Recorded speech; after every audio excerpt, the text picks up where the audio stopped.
We started the first night with customers, and Bob at one point said you've got to look at the customer acquisition costs versus the lifetime value of the customer as to figure out whether you have the right beginning of a business proposition.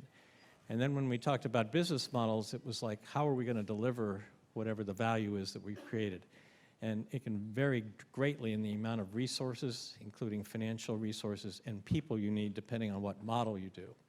The question is, how do you pull those together? And that's financial projections, how you take those, see if those work, and if they don't work, what do you have to change? Is it the value proposition, the business model? But it's only when you put those metrics in place and look at them do you realize, I have something I think can be sustainable. And that's what Charlie's going to talk about tonight, among other things. Charlie was in the second or third? First competition here? First competition. Yeah, and he had some crazy idea about these some projector things that nobody ever thought people would buy, right? That's correct. Right. He then went on to do a bunch of things, but I remember him standing out in the hall here after an event at MIT Enterprise Forum, and I asked him, what are you planning on doing after graduation? And he said, I'm looking around, and I said, I've got a couple of engineers that are really good, and I could use somebody and some advice. So we hopped in your truck, and we drove up to the strip mall, and he introduced them, and then next thing you know, X years later, you take him public. Yep. So he's done it all, and I'm going to let him tell you more about what he's done. So Charlie Tillett, welcome back. Super, thanks, Joe. So I like to roam a little bit while I'm going, and I want questions throughout the night. So feel free to hop in any time. And to get you guys started a little bit, we're going to talk through about building your spreadsheet. I'm going to leave two files with you. They're up on the server now. One is a spreadsheet on building your business plan. It's got about 6 different pages. We're going to go through every one of those, not in complete detail tonight, but walk you right through that. And so for the MBA students, I know all of you guys know, Excel backwards and forwards. But for the MBA students, this is going to be a little bit redundant to your accounting class, but let's kind of get everyone up to the same level. So who can tell me when the spreadsheet was invented? Who invented the spreadsheet? Pardon me? Dan Bricklin, voice back here. And then who took it from Dan Bricklin? Mitch Kapoor, and then who else? Then another really famous guy got involved in the spreadsheet business. Bill Gates, right? However, this is my business plan called Solar Dynamics. This was written in 1977, okay, when I was an undergrad at BU, and my idea was to put a panel up on a roof, and we didn't have solar panels back then, but it was actually copper painted black, and you would run water over it, and the heat from the copper panel would transfer to the water, and then you could put it in your swimming pool or something. But the reason I want to show you this is that here are my income projections in a spreadsheet that were written in hand, and all the calculations were done in a calculator. So the spreadsheet was around long before Dan Bricklin or Mitch Kapoor thought about it, and all they did was took something that accountants had been doing forever and put it into a computer program. So we're going to talk about building your financial projections. We're going to talk a little bit about cash flow, and I'll tell you why cash flow is such a hard thing to predict. And then we're going to talk about, we're going to go through the formula that they didn't really get into in our panel tonight. I do want to add a couple of comments to their talk. The first thing is they talked about getting references from venture capitalists, and it's perfectly legit if you're in discussions with someone or even an angel investor to say, hey, what other companies have you invested in? I'd like to talk to those entrepreneurs. And so get that list of people that they've invested in and that they want you to talk to. And then do some homework on companies that they've invested in that they didn't bother to tell you about. And then call those entrepreneurs too to see how they really were, okay? But check your references, and it's just part of, they're doing due diligence on you, you do due diligence on them. I'm going to talk about building your spreadsheet,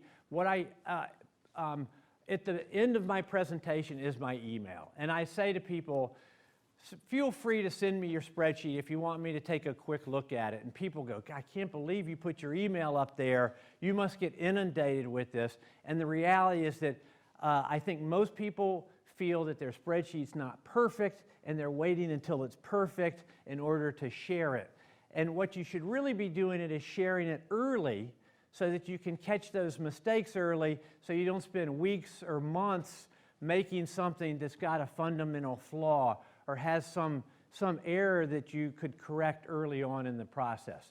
I also think it's useful to go meet with venture capitalists and investors before you're at a stage to ask for money, and just say, listen, I want to tell you about our business. We're not ready to do fundraising, but we know that you know the space. We just like to get on your radar screen and build a relationship.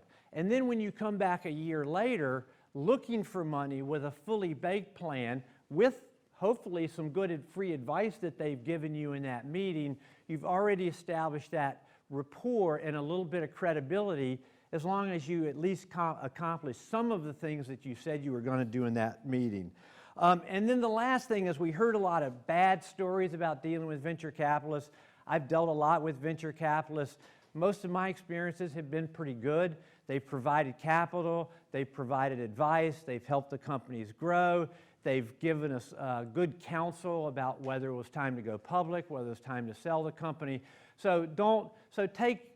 Look, there's plenty of bad stories, and there's plenty of founders that do get pushed out a little bit.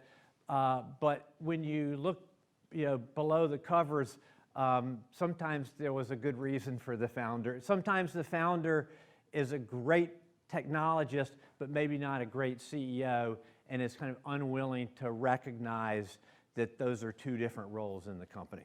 So, as Joe mentioned, my background, third place in the contest. I was CFO at NetScout, which we took public. It was, we were an overnight success. It only took 10 years. And then I was at a company that made bomb detection equipment for airport security. Two very different experiences. The first one, we tried to raise money. We could not raise money until we had $6 million in revenue. So this was kind of pure bootstrapping, using our consulting revenue as well as a little bit of governmental loan.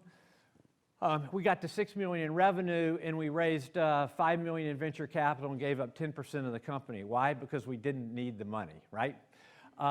When that company went public, I think the founder owned somewhere between 15 and 20% of the company. On the other hand, at Reveal Imaging, we were building a machine that was about the size of a Volkswagen Beetle. It weighed 2,000 pounds. It was very complex. It took 2 years to get one that would get certified and could be sold.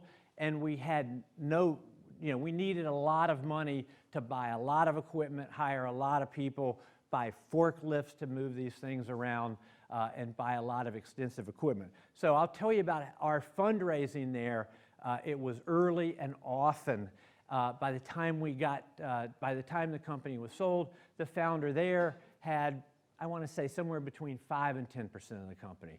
So vastly different outcomes for those two founders based on the funding that they had to undertake. And we'll go through that in our second part tonight about your dilution of your equity in your company, and what it might mean for you financially if you do get to the happy end of the rainbow. So listen, when I was here, so just bear with me for about 5 minutes, okay? When I was here, we used to have a lot of homework, okay? A lot of case problem sets, probably more than you could keep up with. Is it still like that, or has it gotten easier? Okay, it's still like that? I hear some laughs. Okay, so I used to read my cases all the time. I would read them before I went to bed. Does anyone, let me see, does anyone do that? Does anyone read their casework? Only one? Come on. That's, come on. Okay, we got a few more here that read their case in bed. Now, I know what some of you are thinking, you're going to end up like that, okay? But for the rest, for those of you who actually can read, what happens when you read a case before you go to bed? You get tired. He gets tired. It helps him go to sleep. That's good advice. Because, pardon me? Dream about it? You dream about it, and then what happens? Pardon me? Creative solutions, right? It's amazing. Your brain can work while we're sleeping, and we can actually come up with, I mean, it happens to me today when I'm, so I had a professor, this was back, well, we can see the date there. It was on February 14th of 1991. I had a professor who said, go home tonight, spend no more than 5 minutes on this, write down the goals that you'd like to accomplish by your 10th year reunion and your 25th year reunion, put them in an envelope, and put them in a drawer somewhere, and pull them out for your reunion. So, I don't know, I was probably like the only one in class that actually went around and went home and did that. But it was kind of an, so I was kind of anxious by my 10th year reunion and my 25th year reunion. So I opened the envelopes. Let's see if, and so I won't show you all of them, but so one of them was to be a mentor, an angel investor for small startups and entrepreneurs. So I just want to thank you guys for helping me fulfill one of the goals that I set for my 25th reunion. Okay. Now, how many of those goals that I had, so you can see, let's see, this is 25th, 1, 2, 3, 4, 5. I had 5 goals on there. How many of those goals do you think I met by my 25th year? One of them. He says one of them, okay? 5 of them, right? Okay, so one of my goals was to fly in an F-16 airplane, and I still haven't done that. But I've met the other 4. And and several of these goals I'd met by the 10th year reunion, and all of my 10th year reunion goals that I'd met. And so it proves the point that what Bill Gates says, we overestimate, and this is going to be important for your business plans, we overestimate what we can accomplish in a year, but we underestimate what we can accomplish in 10 years. So I'm a little mad at myself because I think while just like reading that case study, I think my brain was remembering these goals over those 25 years, and if I'd just written some bigger goals, I probably would have been more successful. But so what I'd like you guys to do is go home tonight, okay, just humor me. I mean, really, you'll thank me 10 and 25 years from now. Write down what you like. Don't spend less than 5 minutes, maybe 2, 3 minutes, okay? Something personally, something career-wise, something fun, and what you like to do. And then the last thing is contact me in 2045. Now I know what you're thinking. You're saying, how am I going to get a hold of this guy? But the way we're connected now, think of how easy it's going to be to find someone in 2045. I know what the other half of the room is thinking, and I checked the IRS tables, and I will just make it to your 25th reunion, okay? Okay, so I really expect to get some emails a few years down the road here, okay? So let's get to it tonight. So why are you guys here? I want to hear some reasons. To learn. What do we want to learn? I mean, you could learn. Look, you could show up at any classroom at MIT tonight and learn something, but why are you in this classroom? To make our project a reality and a success. Okay, to make your project a reality.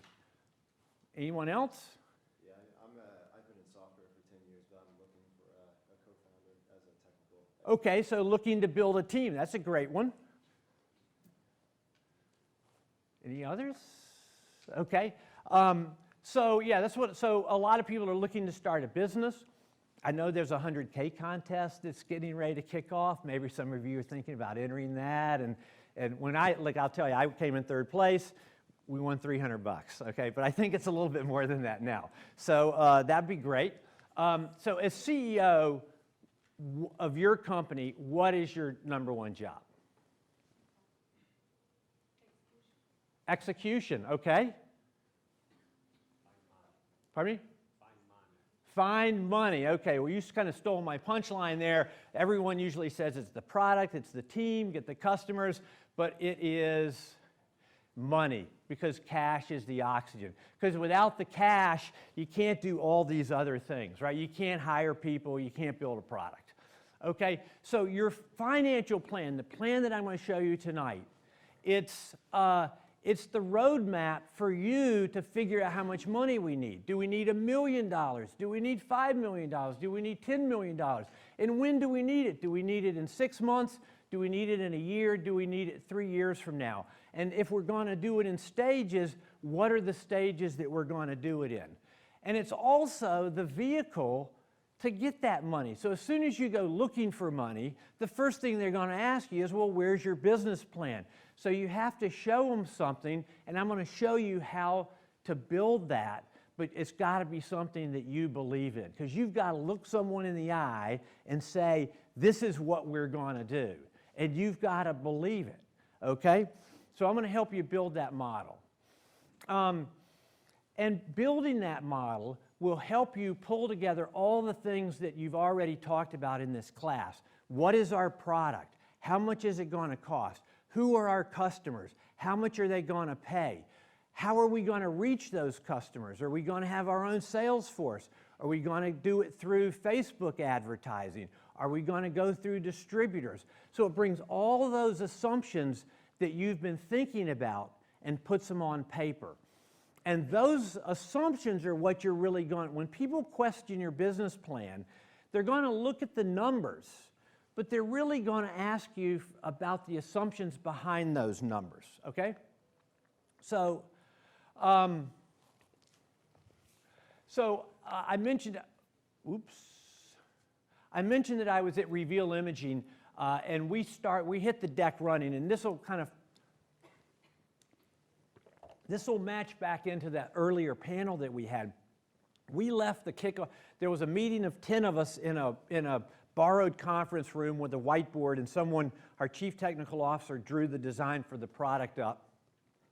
And the CEO and I left the meeting and said, well, we went around the room and said, is everyone going to quit their jobs and come work for this company? And everyone said yes. So we said, well, I guess we're off to the races. And we started dialing for dollars that afternoon.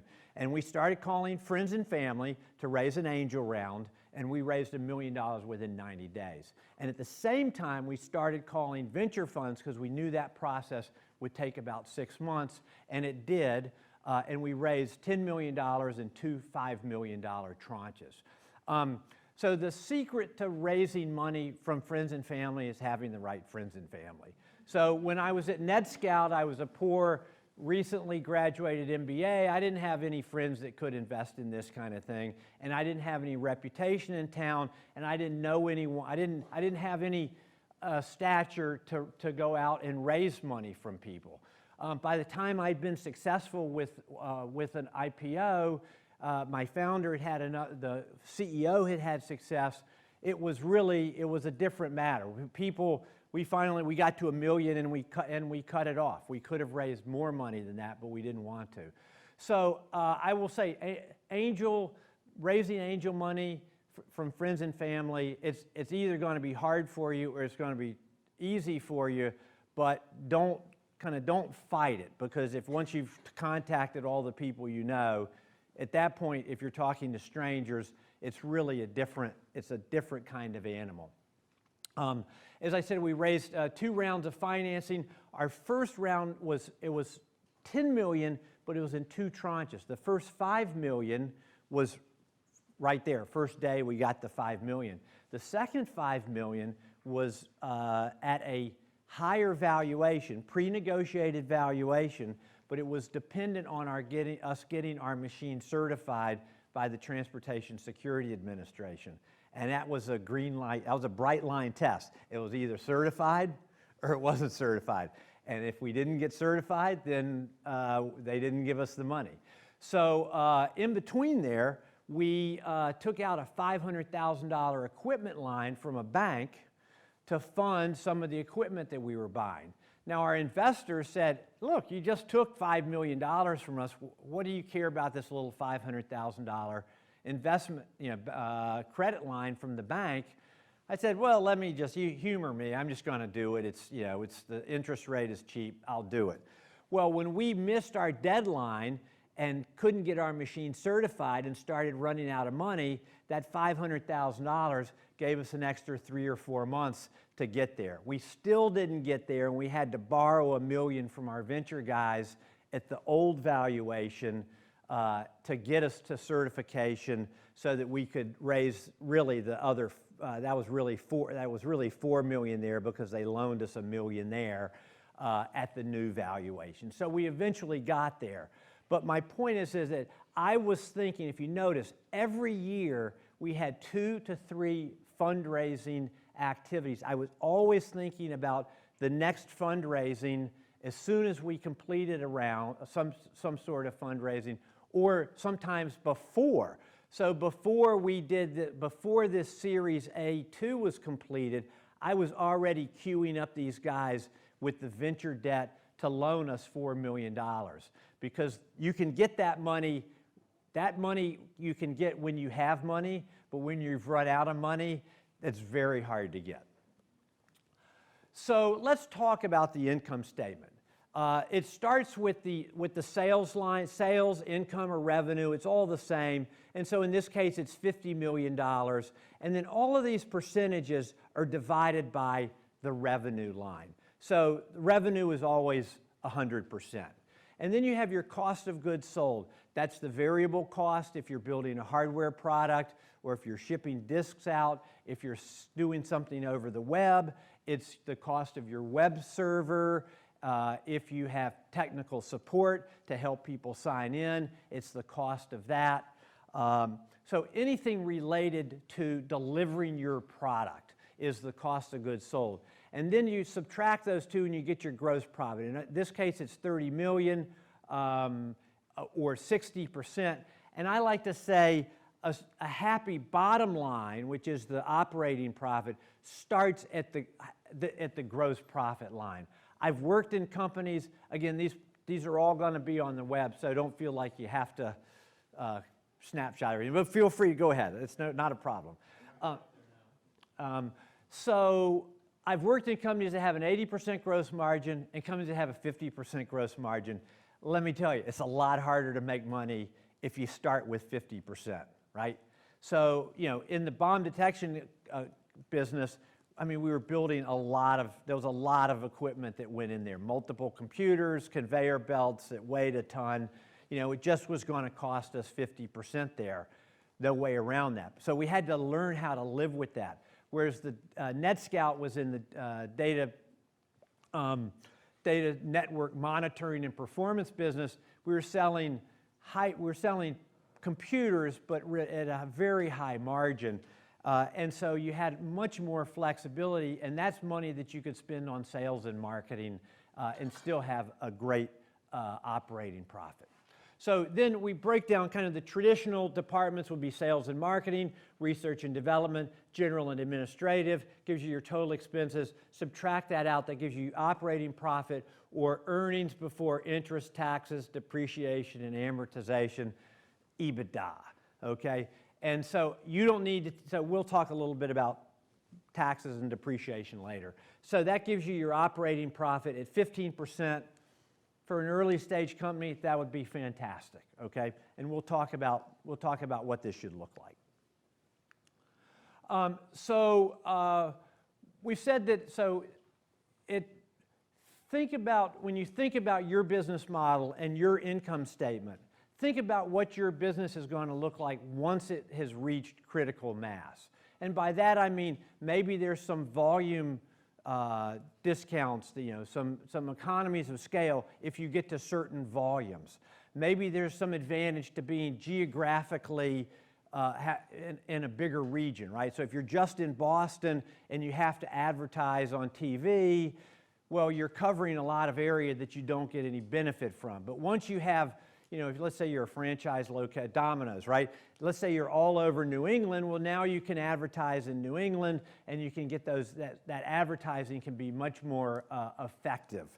So when you think about your business, think about where it can get to if it needs to get to a certain scale, and make sure your business plan gets to that scale, right? And I would say if it takes 8 years to get to that scale, you better figure out a different scale, because no investor is going to have patience for 8 years. Yeah. So here's what we're trying to get to. We're trying to get to, and I'm showing a 4-year profit and loss statement because it fits on the screen pretty nice. You could argue, let's go ahead and put a 5th year in there. And what we're trying to do is show the revenue, the cost of goods sold, and then your expenses by department and your operating profit for those 4 years. So this is all we're trying to get to, is this simple statement is what people are going to want to see, but there's a lot of work that goes in behind it.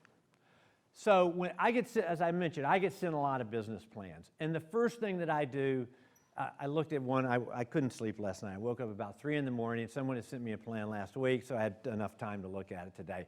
And it was kind of the classic error that, well, we'll talk about that next. But so what did I do? Here's what I looked at. The first thing that I looked at was, what do they expect the revenue of this business to be? Is this a $5 million business in 5 years? That's going to be very different expectations about what I expect to see in the business plan, in the narrative about what this business is doing, than a business that's growing to 50 million. And if I see a business plan that's growing to 500 million, I'm automatically saying, these guys don't know what, these people don't know what they're doing, right? They are a little, so we'll talk about how big your plan should be. But the first thing I look at is the top line. The second thing I look at is, in the final year of their plan, is this profitable? How profitable is it?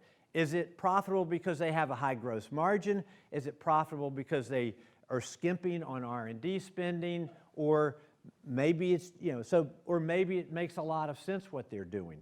So that's the second thing I look at. The third thing that I look at is, what has been the operating profit over those 4 years? Because this gives you a really good estimate of how much money this business is going to need to get to the happy place. So to get to 66 million in revenue with 16 million in profit, call it 4 million plus 2 million, maybe they lost a little money here, so it's 6 million, 7 million. It's something under $10 million in investment to get out here. So that seems like, a reasonable amount of investment. Now, if this was $10 million to get to $20 million in revenue, I'm not sure that that's going to be a very attractive value proposition for an investor. Okay, and we'll talk about that in part 2. So here's what we're trying to get to. I've got this color-coded in the spreadsheet. When you finalize this and send it to other people, take all the color coding out and take all the comments out, okay? But this is to help you understand what's what. So if it's blue, it comes from another spreadsheet. So everything on this page comes from another spreadsheet. So don't start plugging in numbers here, because then the whole thing blows up.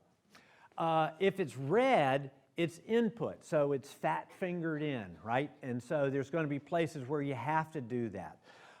If it's magenta, it's taken from that spreadsheet and moved to another spreadsheet. And if it's black, it's calculated, okay? So let's see. So, excuse me. So what drives the 4-year P&L is a quarterly P&L. And so this spreadsheet goes out to Q4, year 4, Q4, okay? So there's a lot more columns out here, but I'm just showing the first couple here. So if you notice on the quarterly P&L, it's still all blue. So as you're putting this together, what you'll be doing is you'll be looking at your 4-year projection, and looking at both the numbers and the percentages, and say, do I like what I see, right? What doesn't look right here? What do we need to change? And then you'll be going back into, if it's the revenue's too high or too low, it's usually too high. Let's figure out how we're going to tone that down. Okay, so now I've brought my revenue down. Wait, now my expenses are too high. I'm not making any money. So I need to go in my staffing plan and change that. So now I go back to my main page. Did I reduce staffing too much? Did I reduce it enough? And make sure that the plan kind of holds together, right? It looks the way you want it to look. So let's start at the sales line, or the revenue line. So here we've got a model. So here I'm showing there's a lot of different ways you could do this.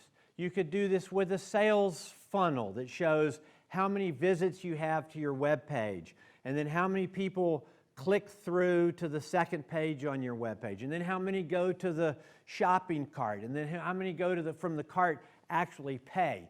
So you could, and you could do that based on how much does it cost to get someone to my website.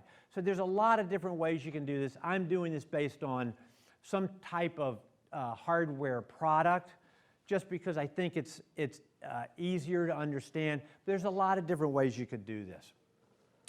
So in this case, I'm inputting the number of units that we're selling for 3 different models, because we're going to introduce different models over the course of the 4 years.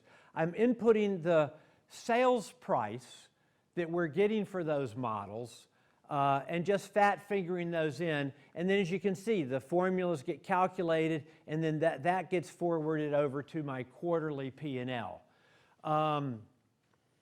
We have support revenue, and this is, I won't go into this, but oftentimes with software and hardware products, customers will get a free period of support, sometimes 90 days, sometimes a year, and then for future periods, they will pay 15, 18, 20% of the purchase price as an annual fee to be able to get warranty service, technical support, and updates to the software. So it's a recurring revenue source that can be pretty powerful. So I've got it modeled here. You could just decide, if you didn't want to do this, just put installed base 0 all the way across, and all those numbers will just zero out, okay?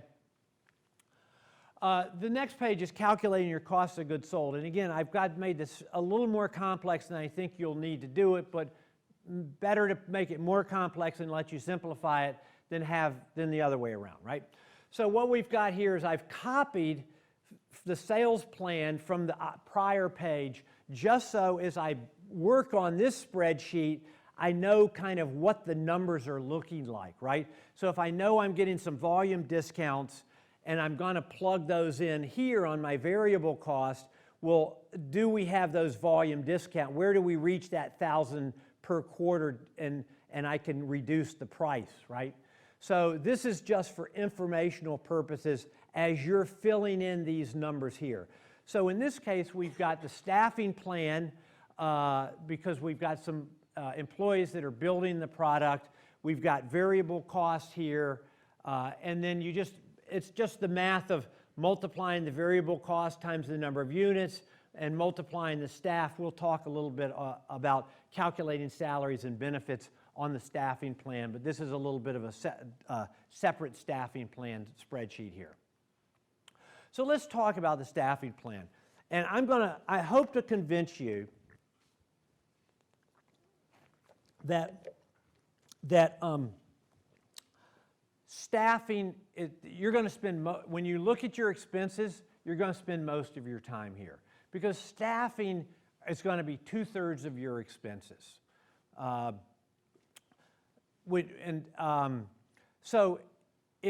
So that's going to be the obvious place to either increase expenses or decrease expenses, and most of your other expenses are going to move up or down in line with staffing, right? So if you have travel, the more people you have, it's likely that the more travel expenses the more travel you're going to have, the more travel expenses you're going to have. So you're going to keep coming back to this page a lot. And what I would tell you is that, so there's a block here for every department. As you put this together, don't have 20 categories of employee by department, right? So don't have a senior engineer, senior software engineer, junior software engineer with different salaries for each. Just call it a software engineer. Take an average of what you think it's all going to be, because you're going to be adding these numbers in all the time, and this is wherever you put in numbers by hand is where you're likely to make mistakes, right? You're going to leave a number out. It's going to go 4, 8, 10, 12, blank, 16, 18, 22. Or you're going to add something else in, and you're not going to catch it. So don't make too many rows here when you're talking about your staffing. So the companion to this is a spreadsheet that has the same number of lines as the number of employees, and here you've got the salary per year, and this is just taking that annualized salary, multiplying it by the other spreadsheet's number of employees there, and dividing it by 4, because this is quarterly, and salaries, we all think of salaries as on an annualized basis. The one difference here is I add 15% to that salary number for benefits and cost of living increase. And benefits would include your FICA and your payroll taxes, which are about 7 or 8%, and then your health care, which 8% sounds like a low number, but when you take it over, well, it's 8% of total salaries, and if you figure your average salary is $90,000, $100,000, 8% of that is going to be roughly $7,000, $8,000. And so it sounds like a low number, but recognize that some employees are going to get health insurance through a spouse. You're going to have a lot of single employees who aren't getting a full family plan, and that tends to be a pretty good number. If you don't think that that's enough, you could bump that to 20. I don't have any problem with that. The other thing is, even though you're an early stage company, employees like raises every year. Go figure, right? So, you know, I mean, unless things are really in the dumps and you say, hey, no raises this year, but stick with us, okay, maybe you give everyone a few more stock options. But people like to have a little extra cash every year, right? Especially like in Boston where it's so competitive here. So the second thing is, people tend not to have enough expenses in their budgets. They tend to underestimate their expenses. So here's a solution that takes care of 2 problems at once. How elegant is that? So what we do is, starting in year 2, we increase the cost of living, we increase this line by 2% per month, or 8% per year. So what we're really doing is increasing your payroll by 2%, your budgeted payroll by 8% a year, which is a pretty healthy number to work with. And that, if you think about that, over 3 years, that's increased your payroll by 32%. And as I said, your most common problem I see is people not putting enough expenses in the out years. So that helps you with that problem. So non-salary expenses would be anything else that gets spent, just like with your staff.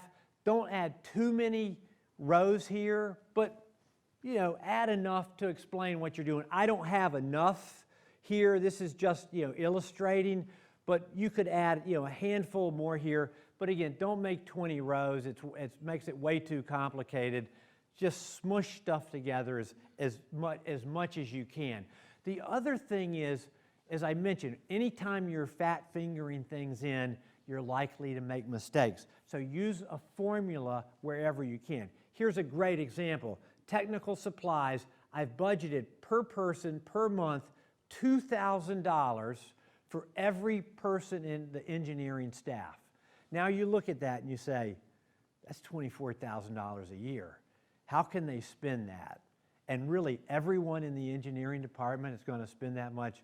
Let me tell you, I've worked in multiple companies with multiple sets of engineers. They can find ways to spend the money.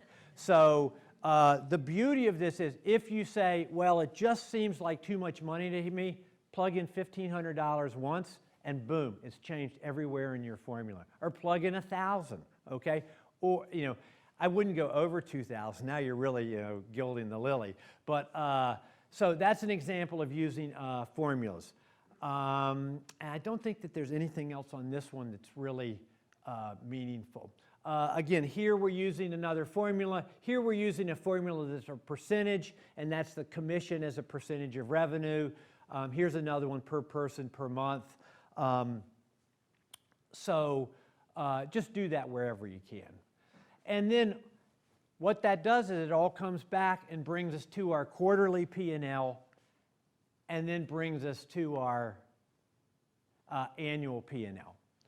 So when you're putting together your financials, here's what, when you come back to this page and are thinking, does this look right to me? Here's how I think you ought to look at it. The first thing you ought to do is look at the top line, all right? Because if you don't have this right, don't spend any time below this. Because if you're growing to 40 million or 60 million, that's going to dramatically change your staffing plan, and it's going to change everything else that you're, how many trade shows you're going to. So get that number right, or get it, right enough, okay? The next thing is, like I did, look at the end and say, does this represent the business that I think we're going to run? Look at one of the suggestions here was look at competitors in your space. Even though they're going to be much bigger than you, and we'll look at about 20 companies tonight and show you how several industries, how similar the companies in that industry are. So here's the important thing. If you're going to be in the data communications hardware business, and your model looks a lot different than every other company in that space, that doesn't mean you're wrong, but it means you ought to be prepared for questions on that. Because if you're pitching your business, it's going to be to people who know the data communication space. And they're going to say, well, every other company spends X on, has cost of goods sold of 30 to 40%. How are you at 20%? You better have some special sauce that explains that, okay? So make sure that you like that. So if you don't like that, that's kind of the first thing to fix. Then look at year one. And the reason that I say start here is we can all visualize the first 5 people we're going to hire, the first 15 people we're going to hire, maybe the first 20 people we're going to hire. So put those people in there. Those are the people that you don't care what your business model looks like in year one, because you're spending money on the things that you need to spend money on. It's probably going to be 80% R&D, 5% marketing, 5% general and administrative, none on sales, none on marketing, because you don't have anything to sell yet, right? No one's going to look at your business model in year one. They're going to look at the absolute numbers that you have in here and where you're spending your money. And then the next thing is try to think ahead. Okay, well, if I ended the year with those 20 people, what are the next 20 people going to be? Okay, now we have a product, so I need to build a marketing department. What did I think my sales were going to be? Oh, I thought my sales were going to be 12 million. Okay, well, we better add to that marketing department. Geez, I better have 6 salespeople. They're going to need to be 6 support people. I'm going to need to have probably 4 or 5 people in marketing. And so as you look at what you've built into the model, now you can see, what do I need to support that? And then look at the percentages that you are in year 2, and then really year 3 is just smoothing, okay? Just make it nice and smooth. Make sure that the percentages don't go like this. So just make sure that it's nice and smooth, and that's really what's important, okay? No one's going to question, why do you have 14 marketing people in Q3 of year 3? They're just going to look, they're just going to look at the big numbers here. So but you've got to have the plan, and you can't just say, well, we know year 3 is not important, so we didn't put it in. So put it in, smooth it, just make it fit, okay? So I talked about cash flow.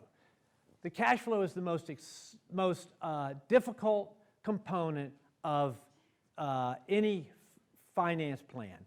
And the reason is that you take, the reason is that you take the income statement and you use changes in the income statement to figure out what balance sheet items, what's happened to balance sheet items. And then, why is it called the balance sheet? Someone's got an answer. I'm not going to go any further. It's got to balance, right. Okay, so if you have a balance sheet and you've plugged all these things in, and you're creating and you're using it for cash flow, what do you think the plug-in field to get your balance sheet to balance is? Cash, exactly. So you're doing this calculation, creating all these entries in the balance sheet, and then the one number that makes it all balance out is cash. So if you make any mistake in any transfer, and one of the most common ones is taking a negative and turning it into a plus or vice versa. So you think something is going to add to your cash, and it actually subtracts from cash, and you plug that into your balance sheet. Well, your balance sheet still balanced, it's just that it's totally wrong, right? You know, you're, instead of being $1 million less cash, you think you have $1 million more cash, and if you keep that up for very long, you're going to be out of cash, okay? So I have a very simple way to do it, and it works. So you take your revenue from your profit and loss statement, and you just defer it by 90 days, by 1 quarter. Because why? Because customers don't pay you right away, okay? They will pay you fairly quickly. You can usually get your money in 30 to 45 days if you call them at 30 days and say, hey, I was wondering when you were going to send that check. And then when they say, well, we were going to get it to you 2 weeks from now, you write it down and you call them 2 weeks later and say, you said you were going to get that check. I haven't gotten it yet. Did it go out? And then they'll ask for another week, but they'll keep shortening the time, and eventually you'll get to, we'll send it tomorrow. And so you can usually get the money within 60 days if you stay on time. People who let their receivables go out past 90 days should be fired. You should fire your CFO because because he or she's not doing their job. Okay, you got to stay on top of that. All your other expenses, unfortunately, your employees, when do they want to get paid? They want to get paid on payday, right? And most of your vendors, they want to get paid maybe not immediately, but within 30 days. So you really can't stretch them out. So all you do is you take your revenue, defer it by 90 days, all your other expenses stay the same, and you add in the capital goods that you need to buy. Maybe you need to buy workstations for your employees, or you need to spend money on prototype expenses, and that'll tell you what's happening. So that CAPEX then goes up to here, and then that'll tell you your ending balance in cash. And what this allows you to do is plug in when you need to raise money. And so if you put together your plan and it says, man, we need to raise $10 million in year 1, I don't think we can do that, you better go back to the beginning and start plugging in new numbers that will get you to at least get through a year on $5 million, okay? So this is the last step in the process, but it might send you back to the beginning of the process. But it's better to know, you've got to know walking into a meeting what you're asking for. Am I asking for $2 million, $5 million, or $10 million? And then you've got to be able to get a gut feel as to whether you think you can do that or not. And if you don't think it's doable, the time to change it is before you walk into that meeting, okay? So let's look at some companies, okay? This is some retail companies, and what I want to show you here is terrible gross margins, nothing on R&D, and kind of lackluster operating profit. One of the things that I track here is revenue per employee, and you can see it's in the $150,000 to $200,000 range for retail companies. Let's look at some fast food companies. Again, what I'm trying to show you is that industries have a lot of similarities, but sometimes there's an outlier. Here, in this case, Starbucks is an outlier. Great margin selling $4.50 lattes versus the dollar meal, right? Okay? However, you've got a lot of other expenses that go with that, and the operating profit is actually better at McDonald's than it is at Starbucks, right? None of them spend any money on R&D, okay? That's not going to be like your companies, okay? Now let's look at some of the companies that are going to be like gross margins, with the exception of Dell, who's really more of a supply chain company than a tech company. This was back before they went private. I guess they went public again. So this is data from a few years ago. But gross margins in the 50, 60, 70% range, which is great. Medtronic is medical devices, but it's really like a technology company. Now we're starting to see R&D spending, except at Dell, in the 10 to 15% range, and pretty good operating profits. And look at the revenue per employee for these companies, $300,000, $400,000, $500,000 per employee. Let's look at some software companies. Good gross margins, but they're not zero. I often see people go, oh, we're going to have 90% gross margins because we're selling software. Well, Microsoft doesn't have 95% gross margins, and most software companies don't. But great operating profit for Microsoft, and even better revenue per employee. And then here's some other internet companies. Look at again, the gross margins are equivalent. The R&D is, kind of across the board, but in that 10 to 20% range. And the operating profits, depending on the size of the company, are in the 25 to 30% range. Revenue per employee, we'll talk a little bit more about that in a second. There's software that'll help you build your business plan.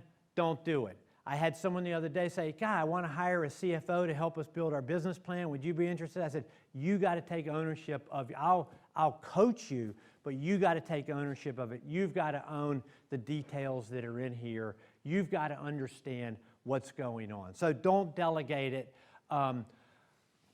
We'll talk about sales projections. I occasionally see people say, well, the market is X size, and we expect to grow to 5% of the market by such and such a period of time. But that's top down, and no one automatically gets 5% of the market. You earn every 0.1% of a market that you get. And so you've got to do that by either driving people to your website with some type of marketing. You've got to have salespeople out there selling your product. You've got to have a distributor. You've got to kind of build that model of how you're going to get customers for a reasonable price, and put that into your model.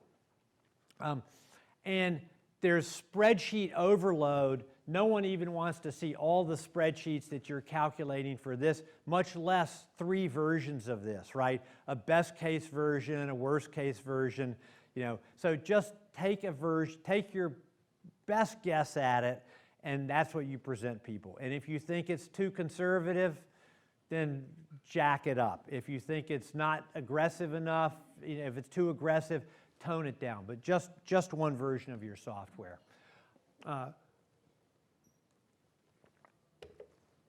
Don't bother to calculate taxes. Everyone knows that you have net operating losses in the beginning of your business. You get to use those in future periods to offset your taxes. Eventually, you start to pay taxes. Everyone understands that. So don't bother to excuse me.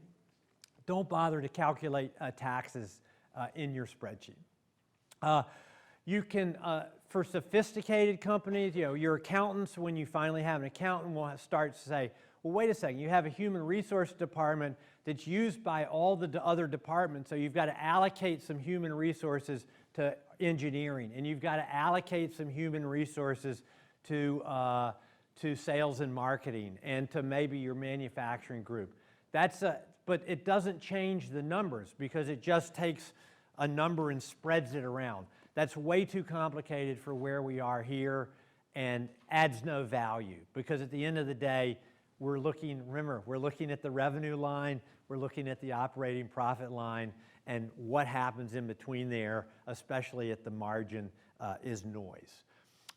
Pre-tax, same with depreciation, just write them off. Unless, you've got to buy $1 million worth of stuff. I even still wouldn't show depreciation. It doesn't impact cash, so I would leave it off. Obviously, remove your color coding in your source. I'm going to give you some rules of thumb as you put together your plan now. So I've shown you the template. Now let's talk about putting a number in there. It may not be relevant for your plan. So as people said here, when you're looking for venture investing, if you have a company that you think can grow to $5 million, maybe it's you and a classmate from Sloan, you're only going to have 5 employees. You could probably clear $500,000 each. That sounds like a pretty good business. It's, you know, but it's not the kind of business that anyone that's not one of your relatives is going to invest in. Because a $5 million consulting business or some $5 million product business that's not growing or growing slowly, no one's going to buy it. It's not big enough. It hasn't reached enough critical mass. So I'm helping you. I'm giving you advice for those companies that you think are going to grow to 30, 40, $50 million. But that doesn't mean if your business isn't going to do that, that doesn't mean it's a bad business, okay? It just means you're not going to be able to raise money. Most relevant for technology companies, and as I said, may not apply to you. So we talked about, you know, you've already talked about what is your product. We've talked about distribution strategy. We've looked at tech companies. They generally spend between 10 and 20% on R&D. I would argue that you should. In the early years, it should be considerably more than that. You're shaking your head? No? Okay. And G&A usually ends up at 5 to 15%. Usually it's usually it's under 5% for big companies. Why? Because they allocate G&A to all the other departments and there's very little left in there. But for your companies, you're not going to allocate it. So even if it's 10%, kind of who cares? And target an operating profit of 15%. So I would say grow to $50 million, $100 million. You're still going to be a huge success at $100 million in 5 years. And who's to say that if you grow to $100 million in 5 years, you can't grow to $150 in 6 years, right? So that's a happy outcome. You don't need to show that you're going to grow to $500 million. Revenue per employee, we'll come back to that, and revenue per salesperson. I would just say it's a good rule of thumb is about $1 to 3 million if you've got direct salespeople out making sales calls. So the 2 most common errors I see are revenue way too high and operating profit also too high. So let's look at some data. I thought maybe every year I say this, and every year I get sent business plans that look the same. They're growing to $400 million and they have a 60% operating profit. So let me just show you some data. I know you guys are, strongly data-based. So I took these 50 tech companies, okay, Amazon, Google, Spotify. I mean, there's a lot of great companies in there, okay? And I graphed out their revenue per employee. So this is billions of dollars of revenue and revenue per employee. So we've got a couple outliers here. We've got Netflix at $3 million per employee, and we got Facebook at $2 million per employee. But let's just look at the companies that are under, you guys probably aren't going to be over 100 billion anytime soon. So let's just look at the companies under 100 billion. Is that okay? Okay. So here we see, look at where these are clustered in revenue per employee. Okay, you got even the ones that are out here, they're all under $1 million per employee. And if you took the average, it's probably something like 600,000. So what I want you to do in your spreadsheet is keep a running tab of revenue per employee. You've already got the data. You've got revenue, you've got employees, you've got revenue on a quarterly basis, you've got your total number of employees, divide the 2 and multiply it by 4 and divide by 1,000 so you don't have a lot of zeros in there. And look at your revenue per employee. And if your revenue per employee starts to get over $750,000, say, maybe we should do something. And if it gets over $1 million, say, we're not doing anything else until we get this solved. Because there are not a lot of companies with revenue over $1 million employee. And I guarantee you, they're not companies that are doing $20 million a year in revenue, okay? I got a plan today. They grew to $20 million with 8 employees. I said, that is not going to happen, okay? The second thing is operating profit, and I just pulled a handful of copies. This is CRM is Salesforce, one of the biggest CRM vendors. And so look at these. We got 2 companies that are above 30%, Microsoft and Facebook, and the rest of these companies, including Google, is at 20%, Apple's at 24%, and most companies are well below that. So if your operating profit starts with a 2 or a number bigger than 2, do the same thing that you've done with your revenue. If you take care of your revenue per employee, that will take care of a lot of this, because usually it's because you don't have enough staffing is why your expenses are so low. Add the staffing, you've added the expense, now you've drawn down the expenses, and you've got a much more credible business plan. As I mentioned, staffing is going to be 66% of your salary. When you think about staffing costs, anyone know what, a question over here? Well, so his question is, it's a projection. You're projecting your revenue, you're projecting your number of employees, and so the revenue per employee can be misleading, but the revenue could be misleading. The number of employees could be misleading. What I would say is you want those two to work in line. So as you grow to 10 million, you want to make sure you have 15 people, 15 employees. And so, yes, it's a projection, but I don't think you're gonna, I'm not sure what you're afraid of misleading people on, that you're gonna be too profitable or not profitable enough. That's why I tried to show you data. And so what I'm saying is I looked at 50 tech companies, and there's only 2 of them that have revenue greater than $1 million per employee. So now, if you have only $100,000 per employee, based on this statistic, you're in big trouble. Okay, the starting salary out of BU is something like 60 or 60. Starting salary of a BU recent grad is something like 60, 65 grand. The starting salary of an MIT undergrad is something like 80, 85 grand, okay? You're not going to be hiring a lot of non-college educated people, and you're not going to be hiring all people who are out of college. So I say 90 or more, it's probably going to be closer to 100,000 if you have a tech company. So if you only have $200,000 in revenue per employee, and you're paying them $100,000 a year, you're going out of business, okay? But on the other hand, you can't have $2 million per employee because it doesn't happen. I mean, now look, maybe, okay? I'm just saying, here's what I said. If you do that in your business plan, be prepared to answer a question for why you're going to be able to generate $2 million in revenue per employee. So just be prepared, okay? So how much do you pay yourself? Okay, if you're a recent grad, kind of pay yourself what the average recent grad is getting. If you've got 10 years of work experience, pay yourself something similar to what you could be getting paid. But I would argue if you pay yourself a little bit less, you save how much money you raise, and you save how much equity you give up. So in the long run, you'll put more money in your pocket if you pay yourself a little bit less now. But your venture capital investors don't want you to starve, but they do want you to be hungry, and they don't want you to spend your money, but they want you to spend their money like it was your own, okay? So great, we've got about 10 minutes to go through this. There's a companion spreadsheet that goes with this, and I'll show you that at the end. You can plug in all the figures that I'm talking about here. So let's cut to the chase. There's a formula for how much equity you're going to have to give up when you raise money. And the formula is here.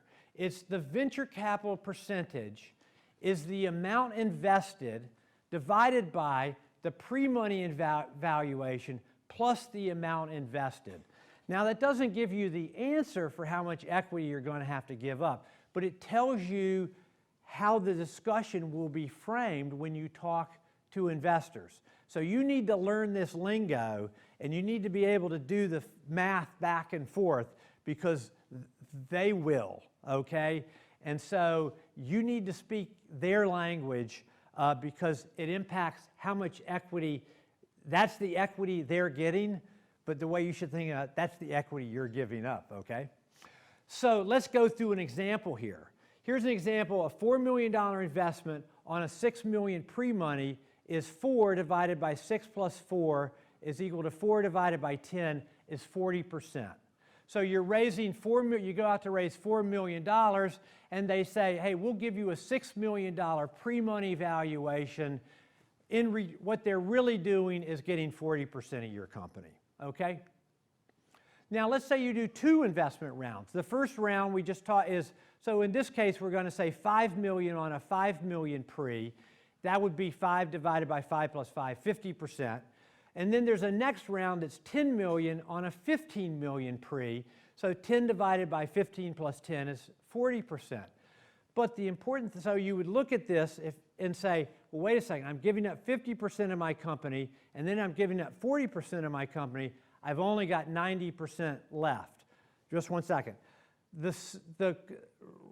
Recognize that the Series A investors get diluted just like everyone else. So their 50% gets diluted 40%, so they then become 30% owners. So in that case, you gave up 30% to the A round and 40% to the B round. You've only given up I mean, it's a lot, you've given up 70% of the company, but it's not 90% of the company. Your question? Yeah, so how does the pre-money for the first round really come about? Is that just through your projections? Or? No, okay. So pre-money, the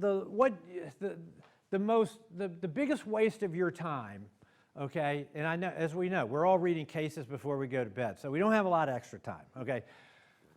The biggest waste of your time could be taking your business plan projections and then doing some kind of discounted cash flow back to determine what the value of your business is today, okay? Because it's total BS, because we all know that your business plan projections are just a guess, right? So you could project anything and come back with a discounted cash flow of anything. So that has no credibility to anyone, okay? All it really is a construct to negotiate how much equity that they're getting, right? And here's what I would say is investors, smart investors, want to get as much equity as they can, but not too much. So for example, if they know that there's going to be another round of financing, any investor that says, I'll give you a certain amount, I'll give you money on whatever terms, and they end up with 80% of the company, that is an investor. Forget that you don't want to give up 80% of your company. The reality is, at that point, you're left with 20%, and any more dilution, another 50% dilution, leaves you with nothing. And we'll go through the example on this. So it's really just a construct you should expect, I guess what you could do, you can look at what other companies in your space have been doing. You can talk to other entrepreneurs, but it's a function of how strong is your team, how much competition there is, how much of a head start you have, how much IP you have. I mean, it's a whole smorgasbord of things that go into valuation. It's also how good a negotiator you can be, and I could spend about half an hour talking about negotiation strategy, but they only give me an hour and a half. So let's just get through our example here. All I'm saying here is, someone mentioned the venture firms are looking for 3 times their money, 4 times their money. A 4-time return means that they've got to get 75. If they put in this case, they put in $15 million. A 4-time return means they need to get $75 million, and if they own 70% of the company, the valuation has to get to $108 million for them to get the return that they want on their money. So that's why I'm saying you've got to grow your company to $30, $40, $50 million, because you've got to make a case that your company is going to be worth $100 million. Because if they put $15 million in, then they, quote, expect to see you have a $100 million plus exit. If you're going to raise less money than that, then maybe you can get by with something a little less aggressive because you wouldn't need quite as big an exit, okay? Hope that makes sense. So here's the spreadsheet. So we're going to take it column by column. The example, what I want to do on this page is, let's look at what happens to our founders they started with 100%, and then they brought in some key early employees. I can't quite read that screen there, so I apologize. They gave up about 10% to some early employees. They're left with 88.9%. Then they brought in some angel investors, and they got diluted 10% down to 80%. In the next round, they gave up 50%, which we had talked about, but these investors mandated that they create an option plan for future employees. And that's a topic that we don't really have time to go into, but just suffice it to say that that number will be somewhere between 15 and 25%. In my case, I made it 12.2%, but it probably needs to be a little bit larger than that. And so the founders have now gone from 80%, that was pretty painful, down to 30.3%. We then do our final round of financing, a 40% dilution. These guys go down to 30%, and the founders go down from 30 to 18%. When you're putting to, the key here is the work yet to be completed. When you're giving out equity, people give out equity for what people are going to deliver in the future, not for what they delivered in the past, right? So if you've outgrown a person, you know, it happens. I mean, yes, I'm not saying don't give them any options, but save the big grants for the people who are really going to help you pull the cart across the finish line. And everyone should vest 4 years, even founders. And here's why. You've got 2 classmates from M.I.T. You're all going to start this business. We're going to split it a third, a third, a third. And then after a year, one of them says, you know, this is too much work, or I've got a family issue, or I got a job offer I can't refuse, and they leave. They just left with all their 33% stock.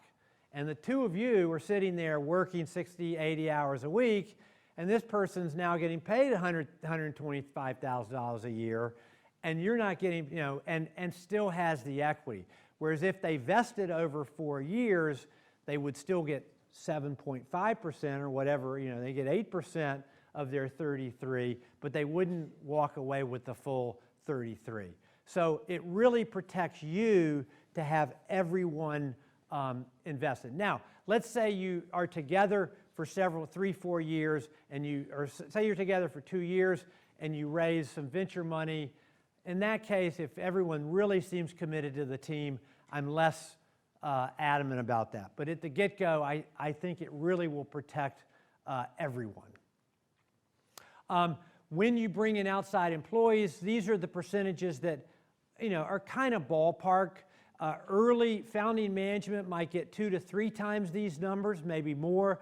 Founding employees might get 5 or 10 times more of these numbers, because you're getting 5% of a small number, and they're taking a risk on the company, especially if it's pre-funded. Okay, you can always grant more later.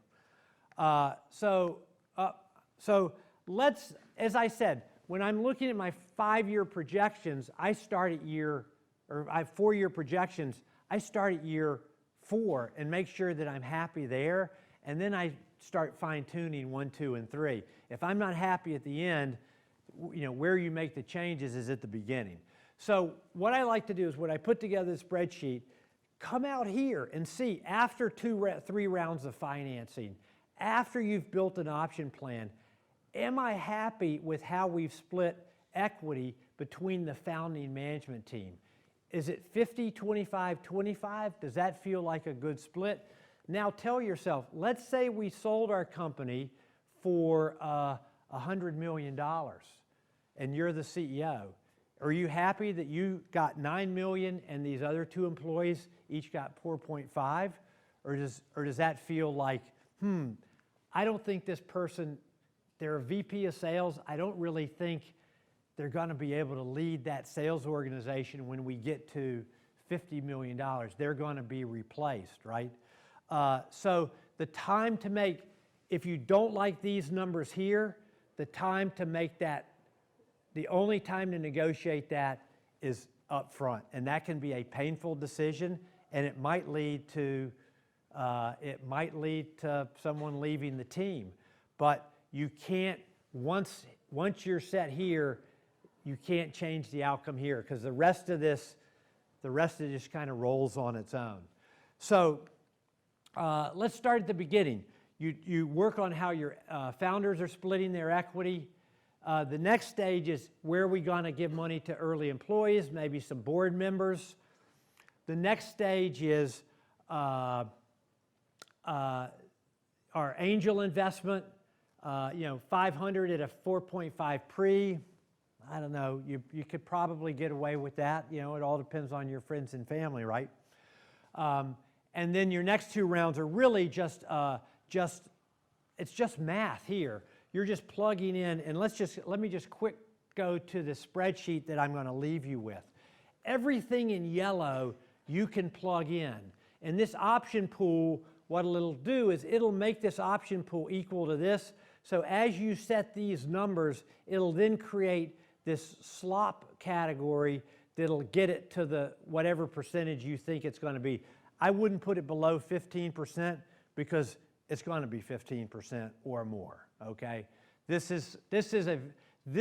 number is the most leverage you have. It's the number that makes the most leverage on your equity ownership, but it's the one that's the hardest to negotiate. It's harder to negotiate than pre-money valuation. So just a guy who's I've tried to get this number, I've tried to get that number down, and it's very, very hard. So if you enter the data in the yellow cells, it'll come up with all your percentages for you, the rest of the team, and what I would look at here in these per person cells is kind of make sure that they agree with these yardsticks here. So if you're bringing in a director, do you give them 30,000 shares or 25,000? It kind of depends, but does that percentage kind of, after 2 rounds of financing, does that kind of match what Charlie's rules of thumbs are? So I know Joe probably wants to make 1 or 2 announcements. We've got time for a couple of quick questions, and my email is on there, and I will take a look at your business plan, maybe at 3 in the morning one morning. So, question here. Good question. Can you go back one slide? I can. Why don't you create the whole option pool back in the stage, like at the second stage, for example? Oh. As you go on. So his question is, could you create the option stage here instead of here? Yes, here's what I would say is, don't create it too big, okay, because you might be able to keep it at, don't create a 20% option pool because you might be able to keep it at 15%, right? And this is not money, these are not options that you've given to employees who are here. This is employees that you hope to hire over the next 2 years. My rule of thumb is that, guys, to my investors, is I'm willing to cover the hires that we plan to make in the next 2 years, but I feel that after 2 years, we ought to share the pain equally, okay? We shouldn't give you carte blanche on every employee we're going to hire for the next 5 years. So that's my negotiating point. Yeah. Anything else? Yeah. You said it was better to raise some money when you don't need the money. How do you justify it to the investors? So raising money when you don't need the money. Look, investors always like good opportunities. And an opportunity that has $5 million sitting in the bank is a lot less risky than an opportunity that has $1 million in the bank. Now, a question for you. So it all depends on the price of that money. So let's say you just raised $5 million. Okay, if you spend that money and can double sales, okay, your valuation on the next round of financing is going to be half. I mean, it's going to be twice the valuation that you just got, maybe more. So just because it's easy to raise money doesn't mean you want to raise money or it's the right thing to raise money now. So I was able to take a loan that came with some trivial number of warrants, which are like stock options. A trivial number. So I got a $4 million loan. The interest cost was insignificant because we used the loan to pay the interest over the next 2 years or so. They got a small amount of warrants, and that $4 million carried us for an extra 12 months, right? And so because of that $4 million, we were able to greatly increase our valuation when we did raise our next round of funding. Yep. A couple more quick ones. Yep. How would you model a convertible note? How would I Model a convertible note into this equity distribution then? How would I model a Convertible. convertible note? Okay.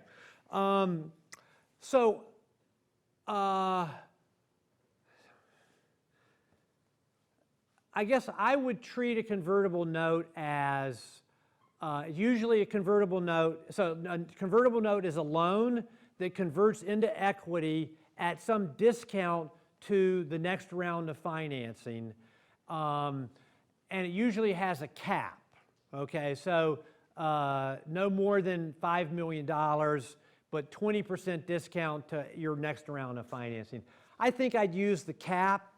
That seems like, you know, but if you think that the cap, you were able to negotiate a high cap on that, then, you know, just kind of ballpark it.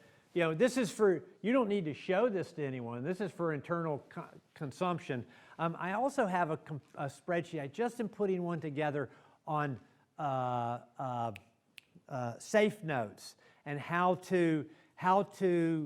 safe notes can impact your dilution. So if I get that, I need to just put some color coding in that, but I'll send that over to Joe and he'll have him let you know that that's available as well. So, okay, we're done. I'm going to take one more question.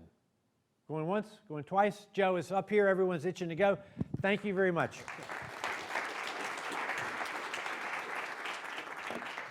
So 3 quick things. Like most of the sessions in this course, there's a huge amount of very practical information that's been conveyed here.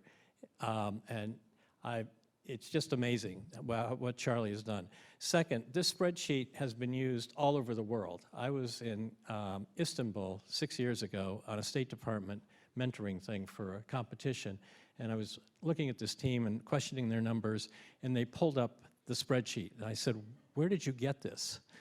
So it's all over the world, and it's been I use it not so much on the revenue side, but for the expense side. So it's a very useful construct, and I would urge you to take advantage of it. And thank you, Charlie, for doing that and for coming tonight. And tomorrow, come back and we'll have Yonald tell you what happened to Virtual Inc.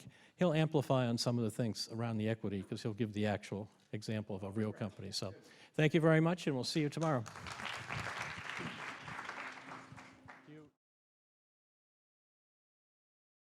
Thank you.